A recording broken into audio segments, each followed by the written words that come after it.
Langris, or Langris, however you say his name, is such an interesting character in Black Clover Mobile, and I know not a lot of people pulled for him on his initial banner, but if you happen to get him at some point down the line, he is actually a viable pick for PvP. He's not the greatest, right, but he's okay, and I would say he's fairly decent for PvE. I do think as a character he gets a lot better when you dupe him out. I will say that now. We'll talk more about why I think he gets better as you dupe him out later on when we go over whether or not you should enhance him. So today we're going to be talking about his skills, what skills you want to upgrade first, what skill cards you want to equip to him, what gear you want to put on him, whether or not you should enhance him like I just said, and then what talent you want to run on his talent trees, as well as what teams he's going to fit well on for both PvP and PvE. So let's just get right into it, starting with his passive, which, you know, you love to see this passive on any character. When HP is below 30%, grants immortality for 1 turn once per battle. Okay, so that's really, really nice, meaning even if he does get low on turn 1, it's not going to matter because he's going to survive. Also, it's important to note that his speed is fairly low, so a lot of times the enemy team is going to be attacking you first, and if they happen to attack Langris, it's not going to matter because he has that immortality, right? So that's really, really nice. As for his skill 1, it is called Space Magic Bullets. It is a single target attack, and it has a 50% chance to grant a SP +1 buff. That is fairly decent. Getting an SP +1 with a 50% chance, that's good. It doesn't have the craziest damage, so I wouldn't recommend upgrading that first. And then his skill 2, I do have a skill card equipped, so that changes this right here to SP +3. Normally it's SP +2, but this is a self-enhancement ability, and what it's going to do is it's going to sacrifice 2 of a designated ally's SPs to grant self a SP +3 buff. Okay, so with his skill card, SP +3 is very, very good. And then a 45% chance to inflict a reduced HP recovered received level 1 debuff on a designated ally for 1 turn. That's not good because you are stopping your ally from getting as much recovery as they could have. However, as you upgrade this effect, it reduces that activation chance and it makes it so that doesn't happen nearly as often, okay? And then grants an increased speed level 3 buff for 2 turns. That's nice, but I wish it was like a increased mobility buff almost, but increased speed by 55% is good because his speed is already so low, he like desperately needs it. So that's kind of what saves him. But granted, here's the problem: turn 1 you're not going to have as much speed, so it's going to make it so Langris doesn't hardly ever go first turn 1 unless you're buffing him with another speed character like Valtos. Okay, later on in the battle though, you'll have that speed buff and that'll help him out, help him go a little bit quicker and get more turns in. And as for his special skill, this is kind of what his whole kit revolves around. It is called Space Destruction Barrage. It is an AoE attack and it inflicts HP recovery immunity on an enemy for 2 turns, so it stops them from healing, which is insane. HP will not recover while this effect is active. It also grants all allies a 20% increased favored damage dealt buff for 2 turns. That's actually really good for PvE, could be good for PvP too.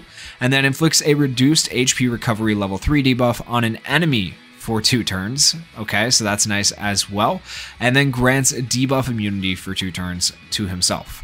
And I will note that this special skill right here does not have the highest like scaling attack. By the time you get it to level 5, it's not super insane. So keep that in mind. But like in terms of upgrade priority, I would probably honestly go skill 2 first. Just that way you're not screwing over your own team, right? Literally just to get that negative activation chance so it doesn't happen as much.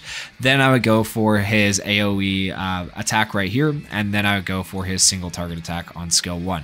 Now if you're just looking to maximize damage, you could always go for the special first and then go for the skill 2 later. That's totally your preference at that point. And then his combo skill is just a nice little cherry on top because he will attack after removing an enemy's barrier, so he also has the ability to remove barriers if you want him to use said ability. Now, in terms of skill cards, like I said, I do have his equipped. It gives you an SP +3 right here. Normally it's SP +2, and that's all it does for skill 2. But then the additional passive effect upon attacking an enemy afflicted with HP recovery immunity attacks after granting a 24% increased favored damage dealt buff. That is pretty dang good. It doesn't activate with a partnered mage, okay, so keep that in mind. But that extra damage is very, very nice. Granted, my card is upgraded a little bit, so it's a little bit better than the base because I have increased favorite damage dealt by 4%. But if you are able to get this leveled up, that is a lot of extra damage and it's really good if you're able to get the skill card leveled up. Now, in terms of gear, what should you be running on this guy? Well, it's important to note that before you put any gear on him, he has 0 attack. So do not build him for attack. You want to build him for magic attack specifically, since he is an attacker. So every piece of gear you put on him should be magic attack. I apologize for all the SSRs and URs that you see here. It's just what I had because I have my other gear on better characters who are further along and progressed further. Now, as for the overall stat you're going for, magic attack, like I just said, you can see I'm adding 8,000 there, and I'm only adding 41 attack, and you can see magic attack as the main stat on every single one of these pieces of gear. If you can get magic attack as a substat, that's even better. And then for the sets that you want to go for, I would personally recommend going for a crit damage set, which is this one right here. It gives increased crit damage plus 7%. You want 2 pieces of that. I would recommend going for a penetration set, 2 pieces of that, and a gold one at that. And then I would also either go for an attack set like this or for a mobility set, and I would want them to be gold sets as well. I didn't have a gold attack set, but here's a regular attack set. Gives me attack and magic attack plus 220. Ideally, go for the gold attack set if you're able to, or go for the gold mobility set. And in case you don't understand the difference between a regular set and a gold set, you see how this is attack, defense, HP, mobility. Same thing over here, attack, defense, HP, mobility, except for they have a gold star on them. Gold star sets are always going to enhance your stats better than regular sets. So if you can equip them, equip them. But that's how I built Langris. Build him with magic attack, build him with those sets. You could always switch out this one for a mobility set to give him a little bit more speed in the long run, since his speed is so low.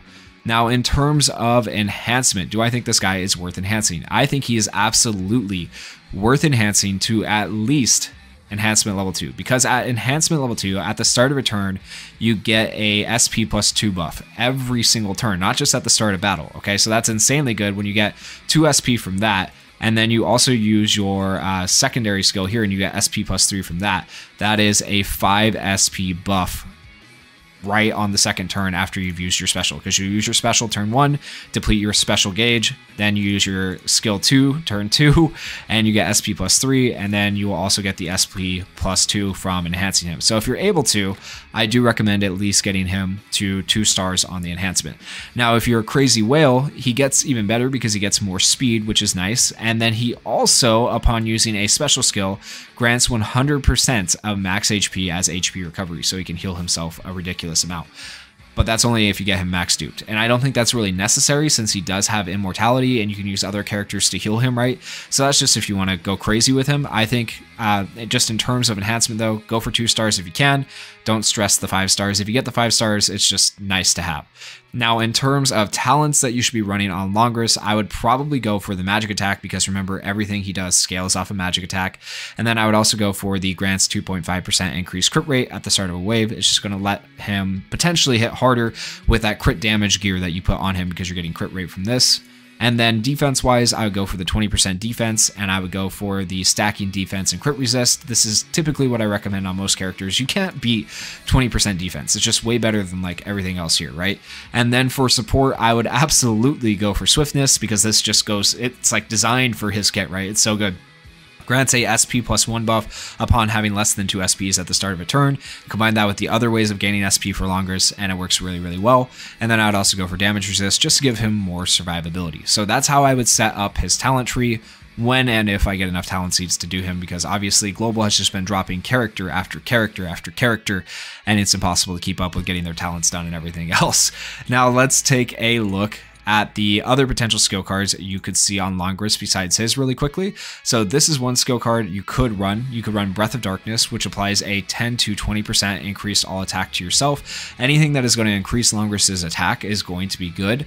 You could also run Julius' skill card, which gains a 10 to 25% increased all attack. That's really good as well. And then you could also run Yami's, which I like a lot, because you can apply 2.5 to 4.5 increased crit at the end of an ally's turn, and it's stacks, okay? And as it stacks, Langris is progressively going to get stronger, and this is a free-to-play skill card you can get from putting all the puzzle pieces together on one of the worlds, okay? So that's really, really nice if you're able to use the skill card on Langris, especially if you did not pull his skill card yourself. And last but not least, let's talk about teams, okay? So here is a team idea that I think could be a lot of fun, and I'll explain it. So you have Valtos here, who can speed up your team, maybe allow your team to go first. I'm not guaranteeing anything because Langris is pretty slow, Mimosa is pretty slow. Radius is actually fairly fast, so he might speed up Radius, would be the goal here. And then Radius barriers, and then obviously Langris has immortality. And if the enemy's smart, they're going to want to take out your attacker, right? So he'll have a barrier, plus he'll have immortality, and it's just going to be hard to kill him. Now, let's say they somehow do get through the barrier and they kill Langris, right? On the second turn that they had to wait after the immortality, you can res Langris with Mimosa, and that resets the immortality for anyone that does not know that. So he basically can have immortality twice in a battle, and just with the defense that you get from Radius, it's kind of nuts. It's actually a pretty decent like stall / attack team. So this is a definite like possibility that you could run in arena right now. There's a lot of people running like blue teams or 3 blue characters and like red Noel. So this team could work pretty well for that.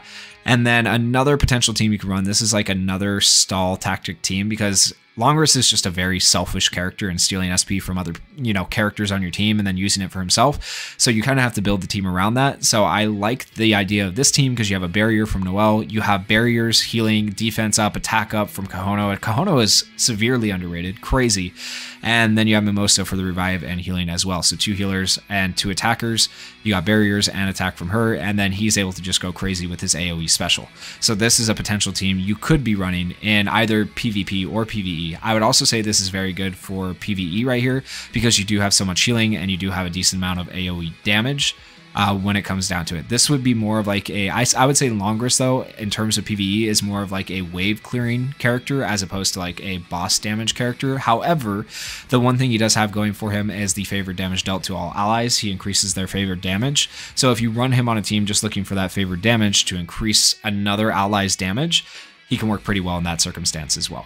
Okay, so those are the teams that I would recommend for Langris, and that is the end of this build guide. If you guys did enjoy the build guide, if it helped you out at all, please consider going down there, hitting that like button, hitting that subscribe button, and thank you guys so much for watching. Peace.